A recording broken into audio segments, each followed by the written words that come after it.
has to be altered in interest of the patient. Thirdly, I think counseling is something very, very important. And a lot of people expect the psychiatrist to be a counselor, which is not feasible, because the fundamental difference between a counselor and a psychiatrist is a psychiatrist has the authority and is certified to prescribe medicine, which a counselor is not. But when you go to a counselor, the counselor is able to rule out some kind of personality deviation, is able to address some interpersonal problems, is able to, advise the person to realize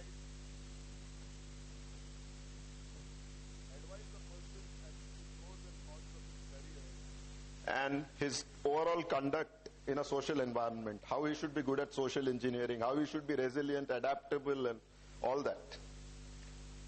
And lastly, I think one who's mentally ill and one who's a caregiver for the mentally ill has to understand that in our society, we are an open society with a closed mind. You have all kinds of myths about mental illness, there are misconceptions, there is superstition, there are stereotypes. Fortunately, things are changing for the better, at least in the urban environment, in metros and all that. But when you just tell somebody that I need to go to a counselor or a psychiatrist, they may wonder there's something seriously wrong. Either you're lunatic, you're insane, or you're demented. Now, as she rightly pointed out, it's a chemical imbalance. A chemical imbalance in the brain, the symptoms are going to manifest in the behavior. Like sugar problem, it will manifest in your metabolism and your sleep, and if you get a cut or a wound, it takes time to heal. So it's very important that, I have taken this initiative, but fortunately I come from a legal background, so I'm able to study and take this initiative to tell people that though there is stigma, understood, but we have to fight it. And there are statistics, every fourth person in Bombay has some or the other kind of depression problem and all that. Suicides are on the rise. Every day we have a reported case of suicide. So I'll not take much of your time because I'm not here for a... it's her, she's calling the shots here. Yeah. Yeah, so the thing is destigmatizing, and unfortunately in city like Bombay, we don't have proper rehabilitation facility, unlike Pune and Bangalore. Secondly, I have endeavored to form support groups through internet for patients. I'm part of caregiver support group where I speak regarding how I am coping with my illness. It's very difficult to sustain support groups because numbers dwindle, people turn up, then people have inhibitions to share. So the ones who organize it say this is an exercise in futility, so let's do away with it. We need self-help groups. There are a number of self-help books. The problem with self-help books are there is a lot of flowery language, lot of content with, cosmetic effect. You read a self-help book, what matters, you need to apply those things which are there in the self-help book. Otherwise, it is just nothing but an intellectual stimulation and an academic exercise. It's very, very important. Now, I have compared she was instrumental. NAMI stands for Nodal Association for the Mentally Ill. There was a program where schizophrenia survivors, counselors and psychiatrists who have done exceptionally good work in area of mental health were felicitated in May, 6 months back. I compared that program. So I think such initiatives, I really appreciate something like NAMI, something like Befrienders. Now we have the Vandrewala Foundation, we have a number of organizations. I have spoken to a few people who run NGOs for telephonic helpline. They say that pre-exams and post-exams they get umpteen number of calls. Now, the reason being, now people say, why should we call the helpline and reveal our identity? The helpline says, the Befrienders helpline principle is, your identity you need not reveal. They will not make any judgments. Thirdly, you are assured of confidentiality. All you need to do is call and talk, and talking helps. Now for me, this is a sort of a catharsis, or when you come and you speak, I am helping others, I am giving some inputs to others, but I am helping myself also.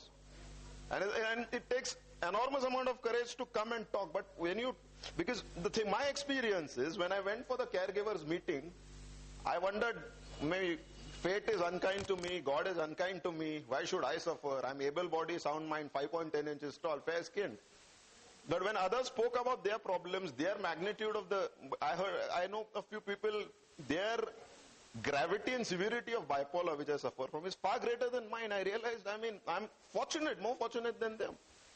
So when I told them certain things, they said that you should come on a regular basis and talk. So I'm grateful to Help Library and Nalamda under the auspices of Times of India. They have all these sessions.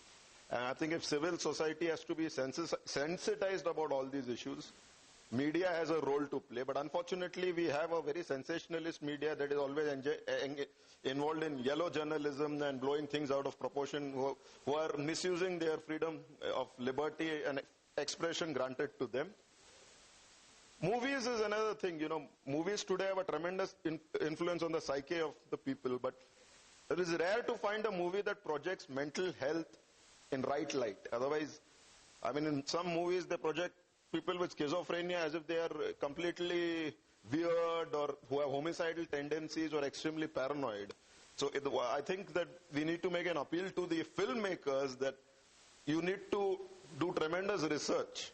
And movies which project people who are mentally ill in poor light should be banned. A writ should be filed in the High Court, or the censor board should take strict action. And lastly, I would like to say is that things like spirituality. Now, unfortunately, spirituality is institutionalized in this country. Now, for instance, if you were to go, a lot of people say you do art of living. It is a very good cure for depression. But the thing is, art of living, I have done some research that people taking lithium for depression, art of living is not advisable for them. So when people say that if you have depression, don't take medicine, I will tell you in terms of percentage, 80% of because mental illnesses are not curable, they are manageable, they are treatable and controllable. When you're diagnosed with a mental illness, medication plays a vital role, significant and a substantial role. Then you can take recourse to yoga, Reiki, therapy. But yoga, Reiki, therapy, spirituality can never replace medicine. So medicine is essential. That has to be borne in mind. The day you discontinue medicine without the prior sanction and approval of your doctor, then there is bound to be a relapse. And mental illness is such that the patient is reluctant and defiant to take medicine, but you have to use certain tricks, surreptitiously and clandestinely. You must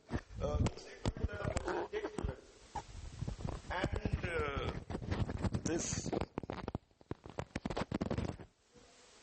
alternative medicine and all that, we need to do a lot of research, because alternative medicine is such that it doesn't have to undergo some litmus test, some old wives' remedies, grandmothers' remedies, Ayurveda. Of course, I'm now doubting, I'm not an authority to comment on Ayurveda or homeopathy, but allopathy is tested. There is evolution in the pharma industry. You have new medicines coming up. There are intravenous medicines like the intravenous medicines you can take for 15 days, twice a month. You don't have to pop up pills every day. So medication is essential. Go to a psychiatrist. Don't hide anything from a psychiatrist. Timely counseling, support system, and eventually, instilling confidence and boosting your self-esteem by reading of self-help books. You do all these things which I mentioned. I'm sure you can lead. I can vouch for this. I can swear on an affidavit. You can lead a very productive, normal, and a fulfilling life. Thank you very much for your apt attention and patience. More problem for the patient by doing everything for them. Do you have any issues of codependency in your home or in your own situation you'd like to share with us? What's cancer? If you take cancer, excuse me, somebody. When you talk about vitiligo, I know somebody in my family who's very close who has vitiligo. She had it as a child, and then they treated it with allopathy, and it's controlled. Now, whether you look at cancer or asthma or psychiatric disorder or vitiligo, all these are autoimmune disease. Especially vitiligo is an autoimmune disease. Because of the autoimmune function being triggered, vitiligo occurs, and it is caused due to stress. If the stress levels go up, the vitiligo increases. So that's where the connection between vitiligo and mental illness comes. But when I was talking about codependency, I was not talking about a physical I wasn't talking about a correlation. I was talking about codependencies in relationships. But thank you for bringing this interesting fact. That means they need counseling.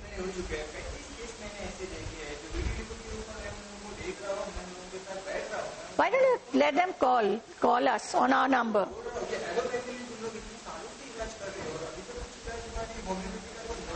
No, homeopathy, no. Because this case, they tried homeopathy, failed, and now she is controlled through allopathy.